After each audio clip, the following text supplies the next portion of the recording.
इंद्रदेव स्वर्ग के राजा, देवताओं के राजा। लेकिन क्या आप जानते हैं कि ये सबसे ज्यादा हारने वाले भगवान भी हैं?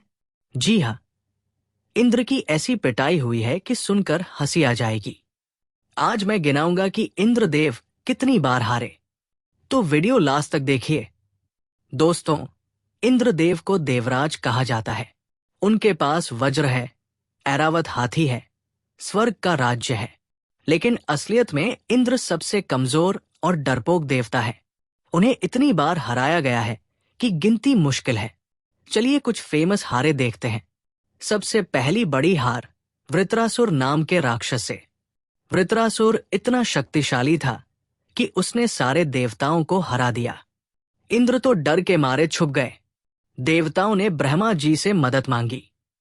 ब्रह्मा जी ने कहा, इंद्र को दधीची ऋषि की हड्डियों से बना वज्र चाहिए, तभी वृत्रासुर मरेगा।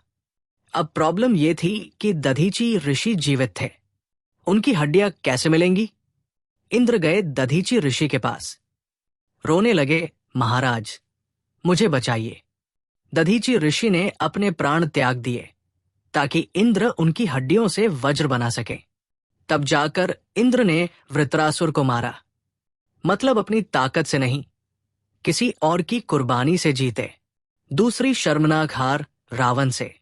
जी हाँ, वो रावण जिसे राम ने मारा। उसने इंद्र को बंधक बना लिया था। जब रावण तपस्या कर रहा था तो इंद्र डर गए। सोचा कहीं ये मेरा सिंहासन न मांग ले, तो उन्होंने रावण की तपस्या भंग करने की कोशिश की। अप्सराएं भेजी, बाधाएं डाली, लेकिन रावण नहीं रुका। उसे ब्रह्मा जी से वरदान मिल गया। फिर रावण ने क्या किया? सीधे स्वर्ग पर हमला कर दिया। इंद्र से लड़ाई हुई और रावण ने इंद्र को हरा दिया, बांधकर लंका ले गया। बाद में ब्रह्मा जी के कहने पर रावण ने इंद्र को छोड़ा, लेकिन तब तक इंद्र की पूरी इज्जत उतर चुकी थी। तीसरी हार रावण के बेटे मेघनाद से। मेघनाद यानी इंद्रजीत। ये नाम कैसे मिला? क्योंकि इसने इंद्र को हरा दिया था। जब मेघनाद छोटा था तब उसने तपस्या की, ब्रह्मा जी से वरदान लिया, फिर स्वर्ग पर हमला कर दिया। इंद्र से युद्ध हुआ और मेघनाद ने इंद्र को बंदी बना लिया। इंद्र को इतनी शर्म आई कि उन्होंने अपना वज्र भी छोड़ दिया। ब्रह्मा जी फिर से बीच में आए। मेघनाद ने कहा, मैं इंद्र को छोड़ दूंगा, लेकिन एक शर्त पर, मेरा नाम इंद्रजीत रखा जाए। तब से उसका नाम इंद्रजीत पड़ गया। चौथी हार भगवान कृष्ण से। ये सबसे मजेदार हार है।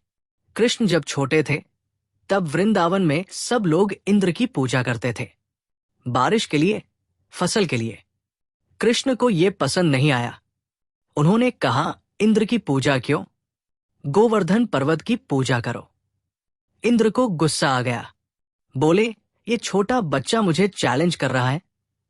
और फिर वृंदावन पर भारी बारिश शुरू कर दी। इतनी बारिश की बाढ़ आ गई। लेकिन कृष्ण ने क्या किया? उन्होंने पूरा गोवर्धन पर्वत अपनी छोटी उंगली पर उठा लिया। 7 दिन तक उठाए रखा। सारे लोग और गाय बछड़े उसके नीचे सुरक्षित रहे। इंद्र हार गए। उन्हें समझ आ गया कि कृष्ण कोई साधारण बच्चा नहीं है, वो भगवान विष्णु के अवतार है। इंद्र को माफी मांगनी पड़ी। पांचवी हार सबसे शर्मनाक, अहल्या के साथ धोखा। गौतम ऋषि की पत्नी थी अहल्या। वो बहुत सुंदर थी। इंद्र उस पर मोहित हो गए। उन्होंने सोचा, मैं तो देवराज हूं, जो चाहूं कर सकता हूं। एक दिन जब गौतम ऋषि घर से बाहर गए तो इंद्र ने गौतम ऋषि का रूप धारण किया और अहल्या के पास गए। अहल्या को शक हुआ, लेकिन इंद्र ने धोखा दे दिया। जब गौतम ऋषि वापस आए और सच पता चला तो वो बहुत गुस्सा हुए। उन्होंने अहल्या को पत्थर बनने का श्राप दे दिया और इंद्र को श्राप दिया कि उनके पूरे शरीर पर 1000 योनियां बन जाएं। इंद्र की इज्जत मिट्टी में मिल गई। बाद में श्राप कम हुआ और योनियां आंखों में बदल गई। इसलिए इंद्र को सहस्त्राक्ष यानी 1000 आंखों वाला कहते हैं। छठी हार जरासंध से। जरासंध एक राजा था जो इंद्र को बंदी बनाकर यज्ञ में बलिदान देना चाहता था। जरासंध ने कई देवताओं को पकड़ लिया था। इंद्र भी उनमें से एक थे। वो सब जेल में बंद थे। बाद में कृष्ण, भीम और अर्जुन ने जाकर उन्हें बचाया, लेकिन इंद्र की बेइज्जती तो हो ही चुकी थी। अब सवाल यह है, आखिर इंद्र इतने कमजोर क्यों हैं? पहली बात, इंद्र का पद टेम्पररी है। जो सबसे ज्यादा तपस्या करता है वो इंद्र बन जाता है। हर युग में अलग इंद्र होते हैं, इसलिए वो हमेशा डरे रहते हैं कि कोई उनकी जगह न ले ले। दूसरी बात, इंद्र अहंकारी है। वो सोचते हैं मैं सबसे बड़ा हूं, लेकिन जब कोई उन्हें चैलेंज करता है तो वो डर जाते हैं। तीसरी बात, इंद्र भोगविलास में लगे रहते हैं। अप्सराएं, शराब, नाच गाना, इससे उनकी शक्ति कम हो जाती है। दोस्तों, इंद्र की कहानी से हमें क्या सीख मिलती है? पहली, अहंकार मत करो। चाहे तुम कितने भी बड़े बन जाओ, कोई न कोई तुमसे बड़ा होगा। दूसरी, पद टेम्पररी है। आज तुम बॉस हो, कल कोई और हो सकता है, इसलिए हम्बल रहो। तीसरी, भोगविलास में पड़ोगे तो कमजोर हो जाओगे। फोकस और डिसिप्लिन जरूरी है।